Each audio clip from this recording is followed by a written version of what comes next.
Welcome back. Application of exponential functions, growth and decay.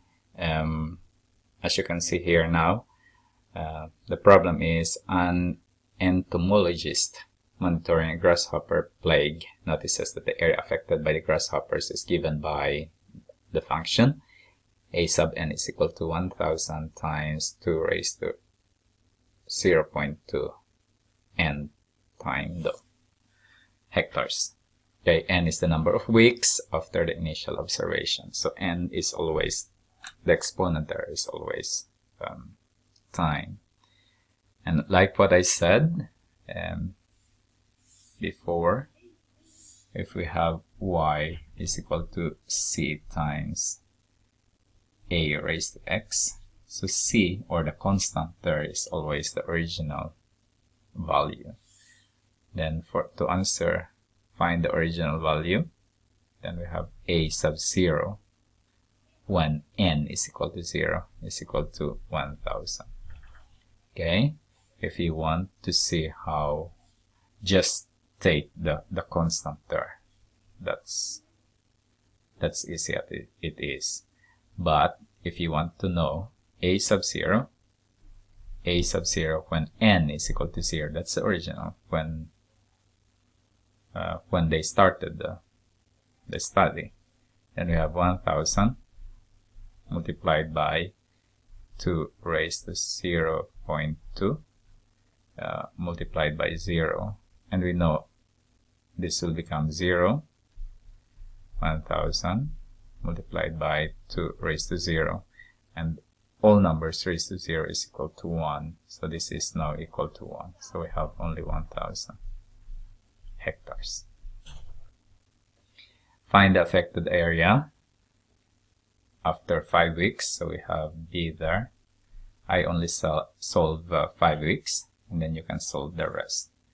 Then I have A sub 5 is equal to 1000 multiplied by 2 raised to 0.2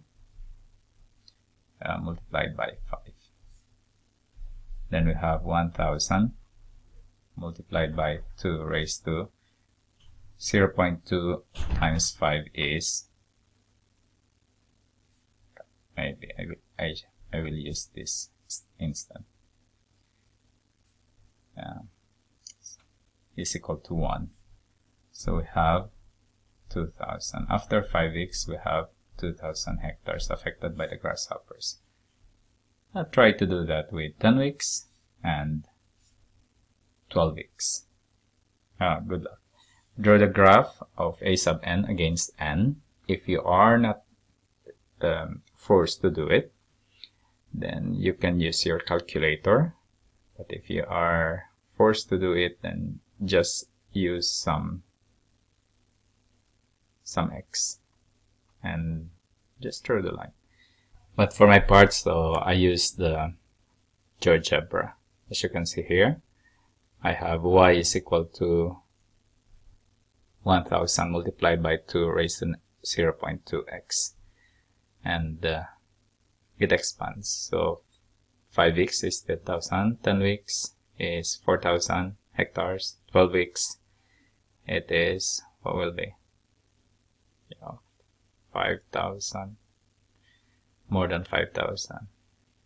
Okay, 15 weeks, then it is 8,000 hectares, as you can see. But of course, this is a very limited time. I don't know how many weeks they have to live, grasshoppers. I don't have any idea for that. So, but at time, it will go down. So the model only valid for a certain period of time, not forever. Okay. Next, the same. Now we have bear population. It's introduced to a large island of Alaska where previously there were no bears. 6 pairs, that means 12 individuals were introduced in 1998. It is expected that the population will increase according to the module here, where t is the time since the introduction. If it doesn't say t, as you can read here, it says here that n is the number of weeks. Here, it didn't say anything about t, so it should be year. We're expecting that it should be year. Okay? And B sub O, as you can see now, is in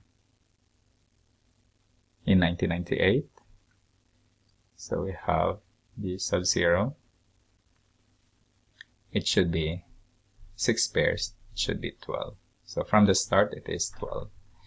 Find the expected bear population in 2018. That means 20 years after. Yeah, 20. Yes. So we have in B, we have B sub 20 is equal to 12 multiplied by 2 raised to 0.18 multiplied by 20. That's it. And with your calculator, you can see how many. Okay?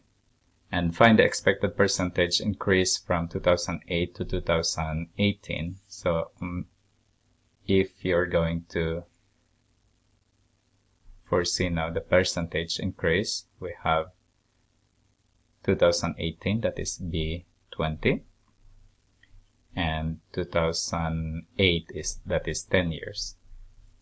So we have 12 multiplied by 2 raised to 0.18 multiplied by 20 divided by 12 multiplied by 2 raised to 0.18 multiplied by 10.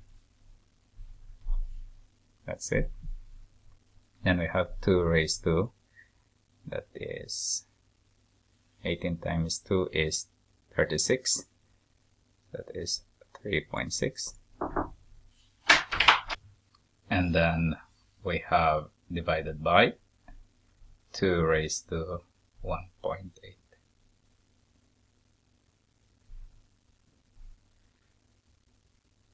That means we have 2 raised to 3.6 minus 1.8. Then we have 2 raised to 1.8.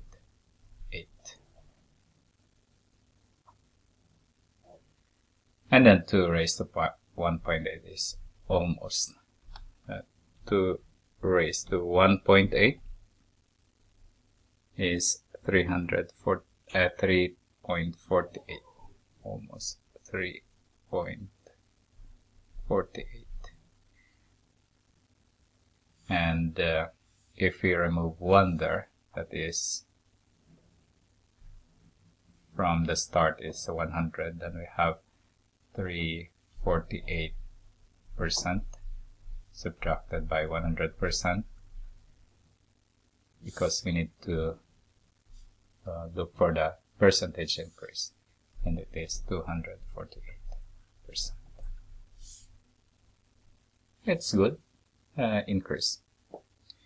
Okay, and for decay we have this example.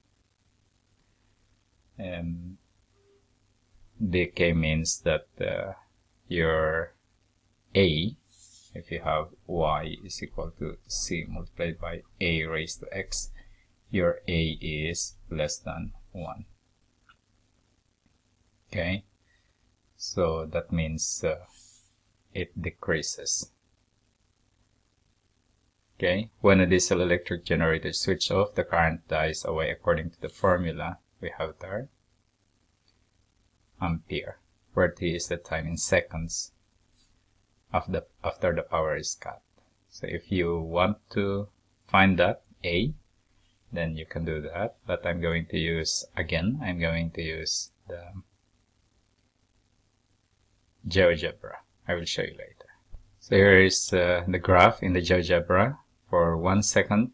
Then you have 6 ampere.